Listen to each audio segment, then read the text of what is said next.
Fala galera, beleza? Aqui quem fala é o Rodrigo do canal Vlog de TI e nesse vídeo eu vou falar sobre alguns possíveis problemas que podem fazer com que o seu computador não ligue. Ou o computador pode ligar, os LEDs acenderem, os fãs girarem, porém nenhuma imagem ser exibida no monitor. Às vezes podemos achar que o culpado é o monitor e que o problema está nele. Porém, muitas vezes o monitor está funcionando perfeitamente. E o real problema está no computador. Basicamente, algum componente que está dentro do gabinete é que pode ser o responsável pela falta de imagem no monitor. Mas antes de abrir o seu computador e mexer com qualquer componente de hardware, lembre-se de desconectar a fonte da tomada para evitar problemas e descarregar a eletricidade estática do corpo encostando a mão por alguns segundos em algum metal ligado ao solo, como uma janela sem pintura, ou até mesmo encostando a mão na parede por alguns segundos. Descarga dos capacitores da fonte. Um procedimento que pode parecer estranho, mas pode trazer resultados positivos. É a descarga dos capacitores da fonte de alimentação. Para realizar este procedimento, basta remover o cabo de alimentação da fonte, pressionar o botão de liga e desliga do computador algumas vezes, conectar o cabo de energia na fonte e tentar ligar o computador normalmente. Caso a sua fonte tenha a chave para ligar e desligar, você pode desligar a chave ao invés de retirar o cabo de energia. Fonte com defeito.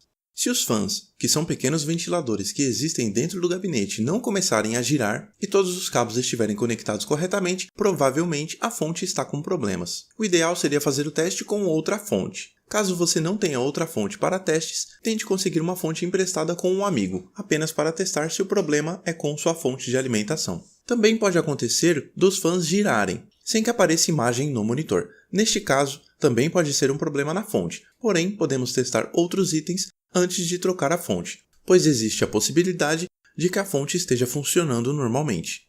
Memória RAM. O módulo de memória RAM pode apresentar problemas nos contatos metálicos, o que pode fazer com que o computador não inicialize corretamente, tendo em vista que a memória RAM é fundamental para o funcionamento do computador. Caso o seu computador tenha mais de um módulo de memória, deixe apenas um módulo conectado à placa-mãe do computador e tente ligar o mesmo. Se a falta de vídeo persistir, remova o módulo que ficou e substitua por outro. Faça isso até testar todos os módulos de memória RAM. Também pode acontecer a falha de um determinado slot de memória RAM. Para testar os slots, basta trocar as memórias de slot e testar o computador.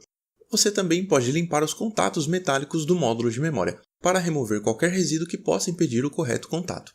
Para fazer isso, o ideal é utilizar um produto específico para a limpeza de contatos metálicos, geralmente um spray, pois este produto não agride a parte metálica dedicada ao contato. Uma alternativa não muito recomendada é utilizar uma borracha branca, esfregando a mesma levemente sobre os contatos metálicos. Após realizar a limpeza dos contatos, instale o módulo de memória na placa-mãe e teste o computador novamente. Processador gráfico ou placa de vídeo.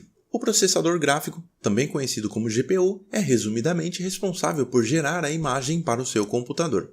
Se o conector de vídeo for soldado à placa-mãe, sua GPU pode estar no processador ou na placa-mãe, e é considerado on-board. Neste caso, para testar uma possível falha no funcionamento da GPU, é ideal instalar uma placa de vídeo off-board, conectar o cabo do seu monitor no conector de vídeo da placa off-board e testar o computador. Caso seu computador tenha uma placa de vídeo off-board e também tenha um processador gráfico on-board, você deve desconectar a placa de vídeo do computador e testar o computador com o vídeo on-board. Reset da BIOS. Resetar as configurações da BIOS é uma das alternativas para tentar fazer o computador voltar a operar normalmente. Porém, deve-se ter cuidado nesta etapa, pois caso você tenha alterado a configuração do controlador SATA de IDE para AHCI ou de AHCI para IDE, para fazer a instalação do sistema operacional Windows, a alteração dessa configuração sem a devida preparação do registro do sistema pode fazer com que o sistema seja corrompido. Após corrompido, de nada adianta alterar a opção na BIOS novamente. Existem dois métodos para fazer o reset da BIOS. O primeiro consiste em trocar a posição de um jumper chamado Clear CMOS, geralmente localizado próximo à bateria CR2032, ou pressionando um pequeno botão com essa função. Se a sua placa-mãe tiver um jumper, antes de ligar o computador novamente, volte o jumper para a posição em que ele estava anteriormente, pois com o jumper em posição de Clear CMOS, o computador não irá ligar. Caso você se lembre de ter alterado a configuração do controlador SATA, entre na BIOS assim que o computador ligar e altere a configuração. Não deixe que o Windows comece o processo de inicialização, para evitar que o sistema seja corrompido. Placa-mãe e processador. A placa-mãe e o processador são os componentes mais difíceis de se testar em casa, pois raramente pessoas que não trabalham com tecnologia têm esse tipo de peça sobrando em casa. Caso você tenha feito todos os testes citados neste vídeo e você não tenha uma placa-mãe ou processador sobrando em casa, lembrando que a placa-mãe e o processador devem ser compatíveis entre si, você pode procurar mais soluções aqui mesmo no canal Vlog de TI. Porém, se o problema for mais grave e a solução não for encontrada, o ideal é levar o computador a um técnico de confiança, para que este teste a placa-mãe e o processador. Se você gostou do vídeo, clique no gostei. Dúvidas ou sugestões, basta deixar nos comentários. Eu fico por aqui, até o próximo vídeo, um abraço e tchau!